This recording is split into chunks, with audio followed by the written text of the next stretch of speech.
여러분 반갑습니다. 오늘은 거짓과 허구로 지탱하고 있는 문재인 정권, 종말은 언제일까라는 주제를 가지고 여러분들에게 말씀을 드리겠습니다. 문재인 정권의 소득주도 경제 성장 정책은 완전히 망했고 온갖 위선과 거짓으로 나라의 곳간을 완전히 다 틀어먹었습니다. 이렇게 경제 참사 속에서도 지칠 줄 모르고 펼쳐지는 이 문재인 정부의 묻지마 자화자찬을 보고 사람들은 되묻기 시작했습니다. 정말 모르고 하는 소리인가? 알고도 저러는가? 라고 하면서 성장률이나 투자, 소비에서 수출까지 온갖 지표들이 요란한 경보음을 울려대고 있습니다. 국민 59%가 먹고 살기 힘들어졌다 하고 경제학자의 84%는 위기라고 합니다.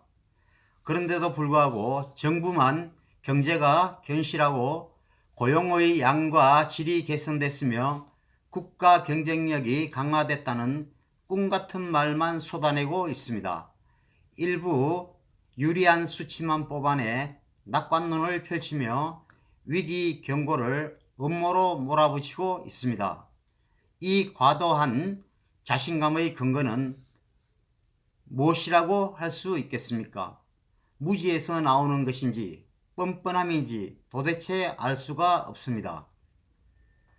문재인 대통령은 경제 전문가가 아니니까 처음엔 소득 주도론의 결함을 인지하지 못했을 수도 있습니다. 그러나 지금은 모를래야 모를 수가 없습니다.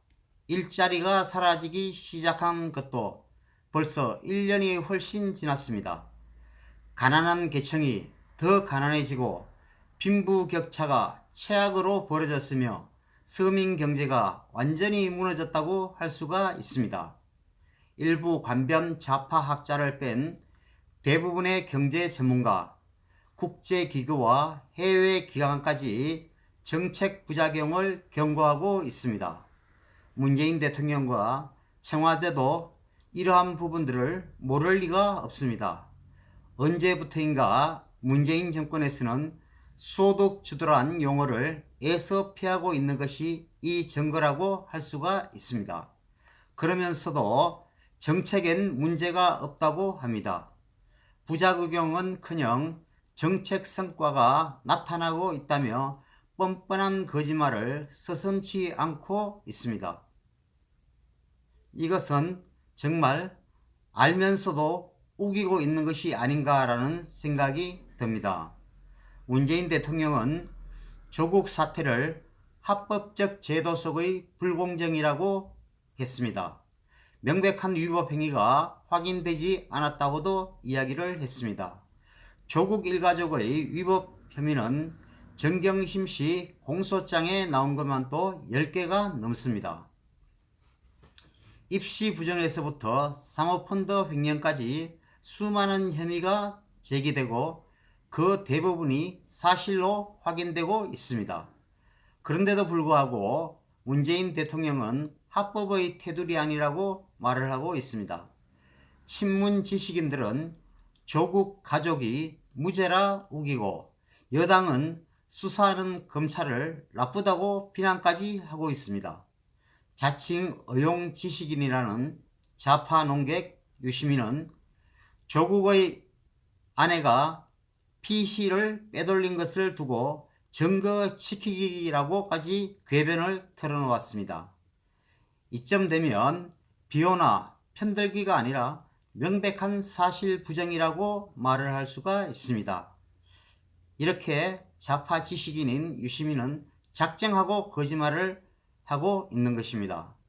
문재인 정권은 조국 사태가 검찰개혁의 필요성을 확인시켜 주었다고 말을 했습니다.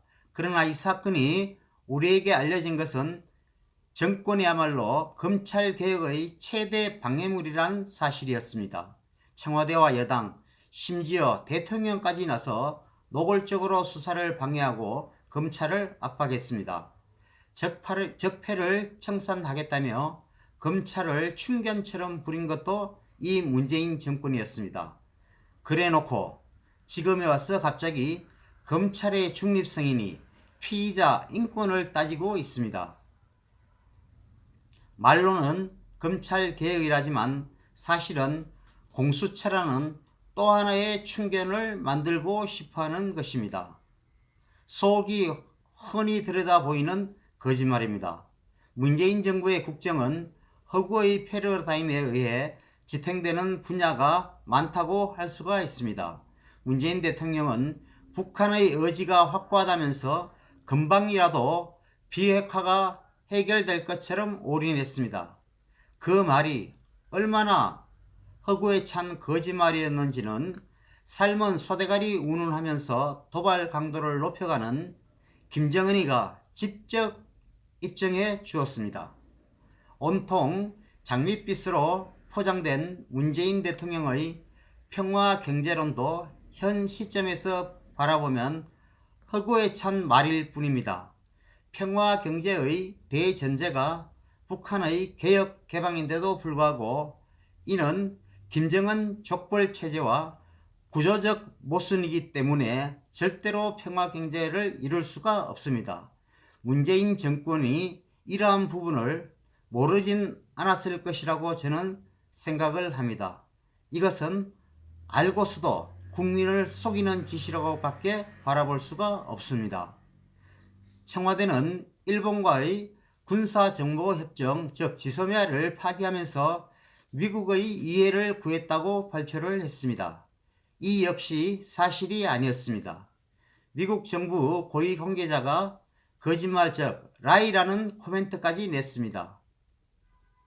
이 정부는 원전을 줄여도 전기료가 인상되지 않는다며 탈원전을 밀어붙였습니다. 그러나 한전이 전기료 인상을 추진하면서 금세 거짓말이 드러났습니다. 멀쩡한 원전을 문 닫겠다고 경제성까지 조작하는 일을 이 정권이 벌였습니다. 현실을 부정하고 사실을 비트는데 이 문재인 정권은 거침이 없습니다. 그 중에서도 특히 백미는 문재인 대통령이 취임사에서 밝힌 국민 모두의 대통령이 되겠다는 말일 것입니다. 나라를 두 쪽으로 완전히 쪼개놓은 대통령이 통합을 말한다? 허망한 거짓말일 뿐입니다. 지난주 문재인 대통령이 국회 연설에서도 허구의 수사는 반복됐습니다. 가짜 일자리만 늘었는데 고용이 회복세라고 했고 보조금 퍼부은 덕에 최하위층 소득이 겨우 560원이 늘어난 것을 두고 소득 증가라고까지 이야기를 했습니다. 사실이 틀려도 잘못됐다는 지적을 받아도 똑같은 왜곡, 똑같은 억지를 토시만 바꿔 되풀이하고 있습니다. 내 편, 자기 진영만 챙기는 분열의 정치에서 진실 따위는 상관이 없을 것입니다. 자기 편이 듣고 싶어하는 말만 되풀이하면 되기 때문입니다. 거짓말이 권력을 지탱하는 탈진실의 통치가 펼쳐지고 있습니다. 거짓과 허구를 수단 삼아 좌파 권력을 20년 더 연장시키겠다고 좌파 정권은 말을 하고 있습니다. 그러나 그들이 모르는 것이 있습니다. 국민들을 한두 해는 속일 수 있을지 몰라도 5년 내내는 속일 수는 없을 것입니다. 여러분, 오늘은 여기서 마치겠습니다. 감사합니다.